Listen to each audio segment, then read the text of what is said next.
It chapter 2 movie का start first part के ending scene से स्टार्ट हो जाता है, जहां लूजर्स क्लब के बच्चे पेनीवॉइस को हराने के बाद एक दूसरे के साथ प्रॉमिस करते हैं कि 27 साल बाद जब पेनीवॉइस वापस आएगा तो हम सब इसका मिलकर मुकाबला करेंगे और इसे जान से मार देंगे। नेक्स्ट सीन में हम 27 साल के बाद प्रेजेंट सीन को देखते हैं, जहाँ डेरी टाउन में एक फेस्टिवल हो रहा होता है, जहाँ हम देखते हैं कि कुछ इल मैनर्ड लड़के दो लड़कों को तंग कर रहे होते हैं। जब वो लड़के वापस रवाना होते हैं तो वही ग्रुप उनको फॉलो करता है। तभी वो उनको पकड़ के मारना शुरू कर देते हैं। वो दोनों लड़के बहुत जख्मी हो जाते हैं और एक लड़के को वो उठा के ब्रिज से नीचे फेंक देते हैं और उस ग्रुप के जाने के बाद वो जख्मी लड़का ब्रिज से अपने दोस्त को नीचे देखता है। तभी दूसरे किनारे पर उसे एक क्लाउन नजर आता है जिसने उसके दोस्त को पकड़ रखा होता है और उस लड़के के देखते ही देखते वो अपने नोकीले दांतों से उसके दोस्त को खा जाता है। इसका मतलब ये था कि 27 साल पूरे होने के बाद पेनीवॉइस लौट आया है और उसका लोगों को मारने का सिलसिला भी स्टार्ट हो गया था। इसके बाद हम माइक को देखते हैं, क्योंकि अब 27 साल गुजर चुके थे इसलिए माइक अब बड़ा हो गया था। उस लड़के की डेथ की न्यूज सुन के माइक उसी ब्रिज के पास जाता है। यहाँ आके वो देखता है कि ब्रिज के ऊपर कम होम लिखा होता है, जिसे देख के वो समझ जाता है कि पेनीवॉइस वापिस आ गया है। माइक लाइब्रेरी में वापिस आकर लूजर्स ग्रुप के बाकी मेंबर्स के कॉन्टेक्ट्स और डिटेल्स ढूंढने लगता है, क्योंकि सिर्फ माइक ही डेरी टाउन में रह गया था, बाकी सब अलग अलग जगह पे शिफ्ट हो गए थे। कॉन्टेक्ट नंबर मिलने के बाद वो एक एक करके सबको कॉल करता है। सबसे पहले वो बिल को कॉल करता है, जो कि एक फेमस राइटर बन चुका था। पहले तो वो माइक को नहीं पहचानता, लेकिन उसके बाद उसे माइक का पता चल जाता है। माइक बिल को मिलने के लिए बुलाता है और फाइनली वो इस बात के लिए राजी हो जाता है। इसके बाद वो बेन को कॉल करता है, जो कि अब काफी रिच आदमी बन गया था। पहले तो बेन भी उसे नहीं पहचान पाता, लेकिन बाद में उसे याद आ जाता है। इसके बाद वो बेविली को कॉल करता है, जो कि एक बहुत ज्यादा रिच आदमी की वाइफ थी।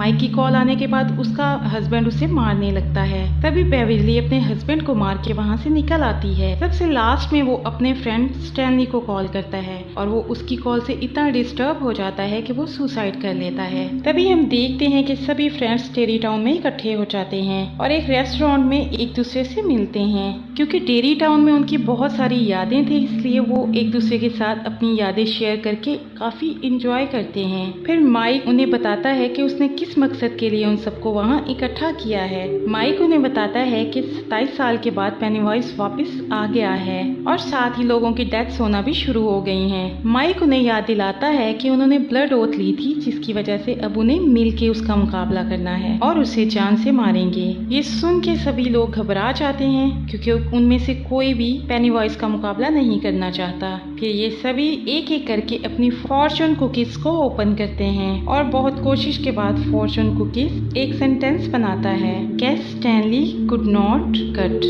और इस बात से ये अंदाजा लगा लेते हैं कि स्टैनली के साथ कुछ अनफेयर हुआ है। तभी बेविली स्टैनली को कॉल करती है और जिससे उन्हें पता चलता है कि स्टैनली ने अपनी वेन काट ली है, जिसे सुन के सभी फ्रेंड्स और भी ज्यादा खौफजदा हो जाते हैं और सभी अपने अपने रास्ते निकल जाते हैं और माइक का साथ देने के लिए इनकार कर देते हैं। तभी माइक बिल को कन्विंस करके अपने साथ लाइब्रेरी में ले जाता है। वहाँ उसे ये एक ड्रग देकर कुछ विजन्स दिखाता है, जिसमें उसे माइक एक एंशियंट सिरामिक के बारे में बताता है और एक रिचुअल के बारे में बताता है। और माइक बिल को बताता है कि 18वीं सेंचुरी में एक अमेरिकन कबीले ने एक रिचुअल परफॉर्म करके पेनीवॉइस को इसमें कैद किया था और वो उस कबीले से मिलकर आया था और साथ में वो सिरामिक भी उठा लाया था ताकि वो पेनीवॉइस को इसमें कैद कर सके। विजन की वजह से बिल वो सब देख लेता है जो माइक के साथ हुआ था और फाइनली वो इस बात के लिए एग्री हो जाता है। दूसरी तरफ बेविली अपने फ्रेंड्स को बताती है कि उसने ख्वाब में पहले ही स्टैनली को अपनी नस काटते हुए देख लिया था और उसने बाकी दोस्तों को भी मरते हुए देखा है, इसलिए ये सब होने से पहले ही बेविली सब जान चुकी थी। और वो उन सब से कहती है कि इससे पहले कि ऐसा कुछ हो जाए हम सबको मिलके पेनीवॉइस का मुकाबला करना चाहिए ताकि हम उसे जान से मार दें। और इस बात को लेके सभी एग्री हो जाते हैं और सभी बिल के साथ मिलकर पेनीवॉइस को मारने की ठान लेते हैं। यहाँ पर बिल उन्हें बताता है कि उसे मारने के लिए एक रिचुअल परफॉर्म करना होगा, जिसके लिए उन्हें पास से जुड़ी सभी यादों को इकट्ठा करना होगा और उन्हें एंशिएंट सिरामिक में जलाना होगा। और इसके बाद सभी अलग अलग होके अपनी अपनी यादों को इकट्ठा करने के लिए डेरी टाउन में चले जाते हैं। यहाँ सबसे पहले हम बेवरली को देखते हैं जो अपने बचपन वाले घर में जाती है और वहाँ पे जाके वो एक बूढ़ी औरत को देखती है। वहाँ बेवरली बेन का दिया हुआ लव लेटर उठा के निकलती है, जिस पर वो बूढ़ी औरत एक मॉन्स्टर डीमन बन जाती है और उस पर अटैक करने के लिए बढ़ती है और बहुत ही मुश्किल से बेवरली वहाँ से निकल आती है। इसके बाद हम बिल को देखते हैं जो उसी सीवर पर जाता है लास्ट टाइम, जहाँ पेनीवॉइस ने जॉर्जी को अंदर खींचा था, जहाँ वो बहुत चिल्ला कर बोलता है कि इतने सारे बच्चों में उसने जॉर्जी को ही क्यों मारा। जिसके बाद सीवर से उसे आवाज आती है कि पेनीवॉइस का निशाना बिल था, लेकिन उसे बिल की बजाय जॉर्जी को ले जाना पड़ा। इसके बाद उसे वहाँ जॉर्जी नजर आता है, जिसे बाहर निकालने के लिए वो हाथ आगे बढ़ाता है, जिसे पेनीवॉइस उसे अंदर खींचने की कोशिश करता है और बिल बहुत ज्यादा ताकत लगाकर अपना हाथ छुड़ा लेता है और पेनीवॉइस से जॉर्जी की बोट छीन लेता है और इस तरह उसे भी अपने पास से जुड़ी हुई चीज मिल जाती है और सभी दोस्त अपने अपने पास से जुड़ी चीजों को इकट्ठा कर लेते हैं और उसी घर में आ जाते हैं जहाँ पेनीवॉइस एक कुएं में रहता था। उस घर में एंटर होते ही पेनीवॉइस उन पर अटैक कर देता है और पेनीवॉइस बिल के पेट पर एक चाकू से होम एट लास्ट लिख देता है और तभी उनके सामने उनके फ्रेंड स्टैनली का बचपन का सर बाहर आता है, जिसके अंदर से स्पाइडर की तरह बहुत से पाँव बाहर आ जाते हैं और वो स्पाइडर हेड रिची पर अटैक कर देता है, जिसे बिल और बेन दोनों मिलकर बचाते हैं और ये सभी लोग घर के अंदर उस कुएं की तरफ जाते हैं, जहाँ इन्हें एक खुफिया रास्ता मिलता है जो कि बहुत बड़ी गार थी। उस गार से होते हुए ये उसी जगह पर पहुंच जाते हैं जहाँ पेनीवॉइस फर्स्ट टाइम दुनिया में आया था और वहाँ पे एक बहुत बड़ा स्ट्रक्चर भी बना होता है। ये लोग स्ट्रक्चर के अंदर चारों तरफ जाके खड़े हो जाते हैं और उस स्ट्रक्चर के बीच में माइक उस एंशिएंट सिरामिक को रख देता है। माइक उस एंशिएंट सिरामिक में आग लगा देता है और सभी लोग अपने पास से जुड़ी हुई चीजें उसमें डाल देते हैं और तभी ये लोग एक दूसरे का हाथ पकड़कर रिचुअल स्टार्ट करते हैं और बार बार एक ही लाइन रिपीट करते हैं, turn lights into dark. Ritual start होते ही 3 लाइट्स ऊपर से नीचे सिरामिक की तरफ आते हुए दिखाई देती हैं। असल में ये तीनों डेड लाइट्स ही पेनीवॉइस की असल फॉर्म थी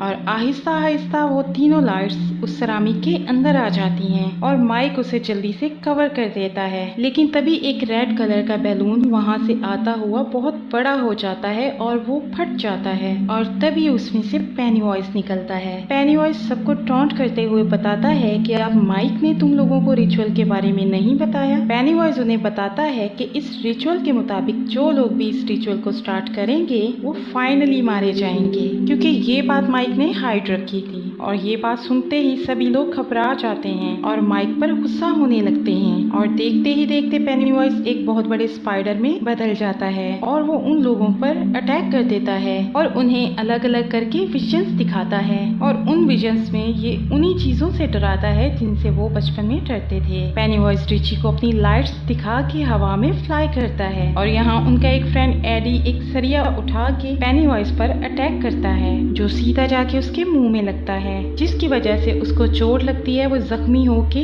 तड़पने लग जाता है। उसे इस तरह तड़पता देख के एडी समझता है कि शायद वो पेनीवॉइस को मारने में कामयाब हो गया है, लेकिन तभी पेनीवॉइस पीछे से आके अपने स्पाइडर लेग से एडी पर अटैक करता है, जिसकी वजह से एडी की फौरन मौत हो जाती है और वो सभी जान चुके थे उनकी मौत उनके सामने है कि वो अब नहीं बच पाएंगे। तभी माइक उन्हें बताता है कि पेनीवॉइस अभी अपनी खतरनाक और फुल फॉर्म में है और इस कंडीशन में उसे नहीं हरा सकते। उन लोगों को उसे छोटे साइज में करना होगा और ये लोग फिर एक बार पेनीवॉइस से ना डरते हुए एक दूसरे के साथ मिलकर उसका मुकाबला करते हैं और उसकी काफी इंसल्ट करते हैं। ये लोग उसकी इतनी इंसल्ट करते हैं कि वो छोटे होते होते बहुत ज्यादा छोटा हो जाता है। जैसे ही पेनीवॉइस छोटा हो जाता है माइक उसका दिल निकाल लेता है और ये सब लोग मिलकर उसके दिल को अपने हाथ से क्रश कर देते हैं, यानी कि मसल देते हैं। अब फाइनली पेनीवॉइस की मौत हो जाती है। अब ये सभी फ्रेंड्स अपने फ्रेंड एडी के पास आते हैं और यहाँ आके देखते हैं कि एडी मर चुका है, जिससे रिची और इसके बाकी फ्रेंड्स काफी अपसेट हो जाते हैं। ये लोग सभी अपने बचपन को काफी मिस कर रहे होते हैं। इसके बाद उन सबको उनके फ्रेंड स्टैनली जिसने सुसाइड किया था